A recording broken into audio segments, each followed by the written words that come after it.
Sure. 60 years deep, still fighting the chain. Different time, same system, same pain.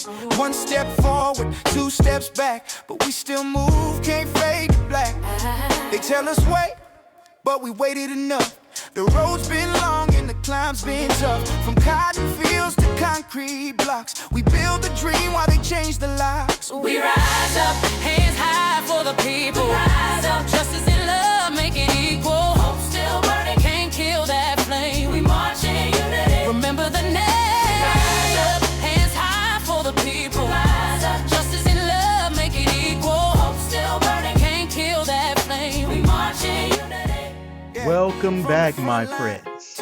This is Apex Ascend, and this is where we teach lions how to rise and roar. You are a lion. We just want you to go out there and make your voices heard. We need you now more than ever. I am your host, and today we are continuing our journey through the Understanding Poverty series. Now, if you've been following along, then you already know what we've been doing. We've been kind of stripping away the myth and getting down to the nitty-gritty, the truth, the real truth behind why poverty exists in the first place and how it's been allowed to kind of persist for years and years and years.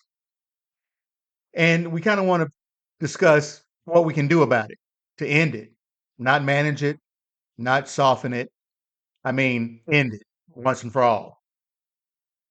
So over the last several episodes, we've taken a hard look at stability. We've looked at the cost of living. We've looked at education and opportunity, and also the price of getting sick in this country. And if you missed any of those, go back and listen, because I promise you that each one builds on the next. They are a roadmap, a diagnostic tool that we can use, kind of a flashlight in a dark room. And today, we're turning that flashlight onto something a little deeper, something that sits right there underneath all of the other factors we've talked about. Today, we're going to be talking about discrimination. Yeah, I said it. Discrimination. So let me start with something that James Baldwin said. He said, I quote, "I do not want to be given anything by you. I just want you to leave me alone so I can do it for myself." That line is one of the most important lines, quotes, that a person can say related to poverty. Nobody wants to be given anything. They just want to be left alone. They just want the systems that's in place being used as obstacles and barriers. They just want that stuff to be moved out of the way, destroyed. This line by James Baldwin destroys one of the most damaging narratives in our country. The whole idea that marginalized communities want handouts. People are just walking around just looking for something to be given to them. They want something for nothing. All they want is special treatment. No, that's not it. All they want, all we want, are the barriers to be removed. We want the systems that lock all of us out of that American dream myth. We want those systems dismantled. People who are living in poverty don't want handouts. They want space to just breathe, space to build, and yeah, space to ascend to that apex. And that's what this episode is all about. It's about how discrimination became one of the most used, one of the main engines that keeps poverty running in this country. So to understand where we are today, we have to understand where it all began. way back in the early days of this country. Early America relied on white indentured servants, people who worked for a set number of years, then kind of blended into society. These European servants, they spoke the language. They looked like everyone else. So they were not very easy to track. If one of them left the masters or the owners' quarters, the land that they lived on and served, if one of those indentured servants left and there would be no way for anyone to know that they were an indentured servant. So Native Americans were kind of targeted next, but they resisted enslavement fiercely. They knew the land better than anyone else. They could escape. They could fight back. And this they did. One of these Native Americans that were targeted as a slave, they escaped. Master could never find them because they knew the land so well. So the colonists had a problem. To solve it, they turned to Africans, men and women and children that were forced across the ocean, ripped away from their families. They were separated from their culture, their language, their land. And their isolation, once here, made it difficult for escape because black man, black woman, black child couldn't easily blend in anywhere. We stood out like sore thumbs. We didn't speak the language. So there's no way for us to communicate what we were trying to do. So their vulnerability made them profitable. And to justify what was going on, to justify what slave owners were doing, white society created something very powerful.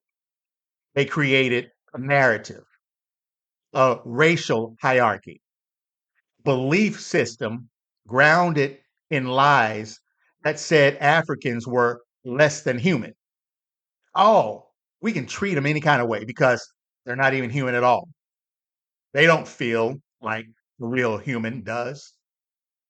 They don't think like a real human does.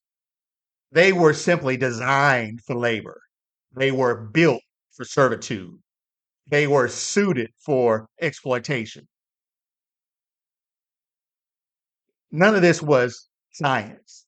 None of this was fact. All it was propaganda used to ease the conscience of a nation built on bondage. In other words, they needed a way to feel better about what they were doing. So when the Civil War ended, slavery ended on paper, but the desire for control never ended. Simply new tools were created. Here comes black codes. Here comes vagrancy laws. Here comes convict leasing. These were all signs and symptoms designed to arrest nearly every freed black person, to fine them. And once you say that they owe you money, knowing they had no way to repay you, then that debt was a tool for exploitation. And then they would force them into labor when they couldn't pay those fines. Same exploitation, different label. And as the decades went on, the language evolved over and over again. Politicians started using coded phrases like law and order, tough on crime, welfare queen, super predator, states' rights. When you hear all these things, these aren't just simple phrases. These are code. These phrases were designed to target Black communities without ever saying the word Black at all. That's how discrimination survives. It adapts. It becomes modern. A guy by the name of John Ehrlichman, who was Nixon's domestic policy chief back in the day, he admitted the quiet part out loud. He said that the Nixon administration could not criminalize being Black or being anti-war. So they criminalized drugs and tied certain drugs to certain communities so that it was intentional who they were going after without saying who they were going after.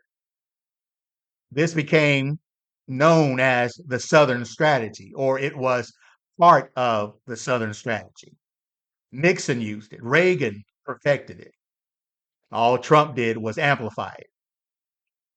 Even as recently as 2012, Senator Lindsey Graham summarized the entire strategy when he said, "We're not generating enough angry white guys to stay in business for the long term." Now, that's not a simple slip. That's giving away the entire design because they knew that they had a target audience, a demographic that they needed in order to sustain the Republican Party. Southern strategy. And that's why whenever I hear someone say a really ridiculous remark about how Black people are lazy, how immigrants are flooding the country and destroying it, anytime I see or hear anything like that, I say two words: Southern strategy. Because I want them to go back and research, look at what Southern strategy actually is. Anytime I hear someone say that, Black people shouldn't be Democrats because it was the Republican Party that freed the slaves, anytime I hear idiocracy like that, I say Southern strategy. Why? Because Southern strategy explains it all. It explains how the Republican Party became the Southern Democratic Party. I'm sorry, how the Southern Democratic Party became the Republican Party. It explains how the current day Republican Party used these coded phrases in order to target, in order to make angry a group of people, in order to make them vote a certain way. Now, let's bring it back to the present because discrimination today is not always loud. It's not. Sometimes it's quiet. Sometimes it even smiles at you. Sometimes it wears a suit. Sometimes discrimination shows up in an algorithm, a job application, a loan denial, or even a medical chart. There's research, Deva Pager. This research found that white men with criminal records receive more job callbacks than Black men with clean records. If you put the same resume together, same credentials, same background, same experience, same education, but to one, you add criminal record to the white man. To the Black man, you leave it clean. Almost guaranteed, according to research, that the Black man who did everything right would still be treated as less employable than the white man with the felony. These are things that are not just myths. These are undeniable, researched data. As a matter of fact, when you look at education, education was supposed to be the great equalizer. But the data also says something different. Black graduates from elite universities still get fewer opportunities than white applicants from less prestigious schools. Now, this isn't a question of talent. It's not a question of effort. This is discrimination doing exactly what it was built to do. We see the same pattern in housing, in policing. As a matter of fact, when I say drug house, what do you think about? When I say drug war, what comes to mind? Well, what probably comes to mind when you hear the drug on war are the crack houses in the black community or minority community in the rough area, in the hood, in other words. You see crack houses in your mind. When you think of drug dealer, you think of Pookie hanging out on the block with his pants down low and gold teeth and whatnot. That's who you think of as drug dealer. But what if I were to tell you that when you look at the elite schools, like the Harvards and the SMUs, when you think about drug usage, and yeah, people on campus, on those campuses, use drugs, where do they get them from? Do they drive all the way down to the hood to visit Pookie on the corner? Nah. All they got to do is just go down the hall in the same dorm room because that's where their drug dealer is.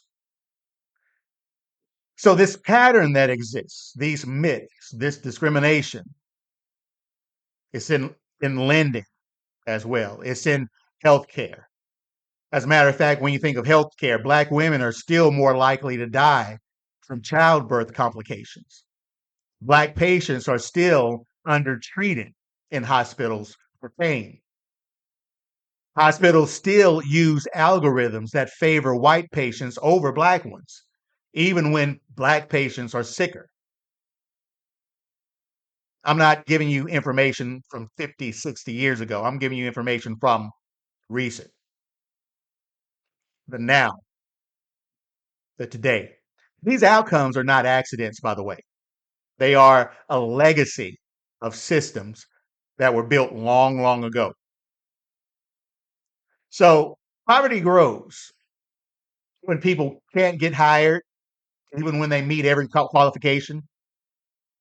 Poverty grows when biased lending institutions block families from owning homes and building that generational wealth. Poverty grows when education opens the door, but discrimination closes it again. Poverty grows when getting sick becomes a financial crisis instead of a medical one. So discrimination is not at all a side issue. It's not something that existed once before, but has since been killed. It is one of the engines still that keeps poverty running. So if we want to end poverty, we have to start by telling the truth. Tell the truth about what's keeping it alive right now. Because we cannot heal what we will not name. Poverty is not a reflection of someone's wealth it's not a reflection of their worth or intelligence. It's not even a reflection of their work ethic. What poverty is a reflection of the obstacles that are placed in front of them, in front of us, and the opportunities that were taken from them. So here's the truth. You're not going to dismantle poverty by doing everything else and not tackling discrimination. Because you cannot build a fair economy if bias determines who gets ahead and who gets ignored. You cannot create any kind of stability in a community if the systems built to protect people were never designed with them in mind in the first place. Our systems still carry the fingerprints of their past. That discrimination that started so long ago hadn't died. It evolves, it adapts, and it survives and will continue to survive unless we confront it directly.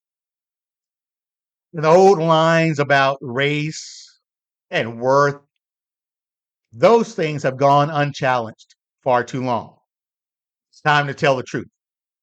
It's time to correct the narrative, because ending poverty is not charity, it's justice. It is the unfinished work of this great nation, and it begins now. It begins with us. So, thank you for joining me today on this episode of Apex Ascend. If this conversation moved you in any way, I invite you to share it. Send it to a friend. Post it online. Because changing the narrative is part of changing the system. Next week, we're going to continue the journey. And by the way, we want you to also remember that we are involved in a congressional race for District 30. My name is Rodney LaBruce. I'm running for Congress. This has been paid for by the Rodney LaBruce for Congress Committee. And I want you to join us in our fight. Pull up LaBruceforcongress.com. Check out everything, every policy, every insight, every word. Tell me what you think.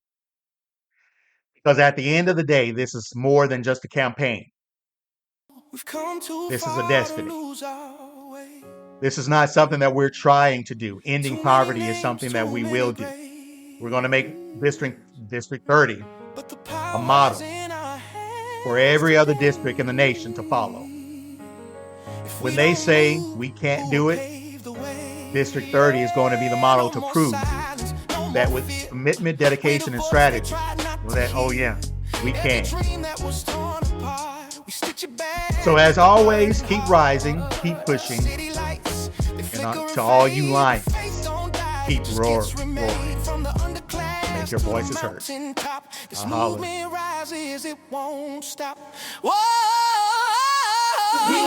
up, hands high for the people. Rise up, justice and love, make it equal. Hope still burning, can't kill that flame. We march in unity, remember the name. We rise up, Voices in the fire. Dreams don't fade, they climb higher. One step forward, we'll never turn back. Together we rise, that's a matter of fact. Yeah, that's a matter of fact. Yeah.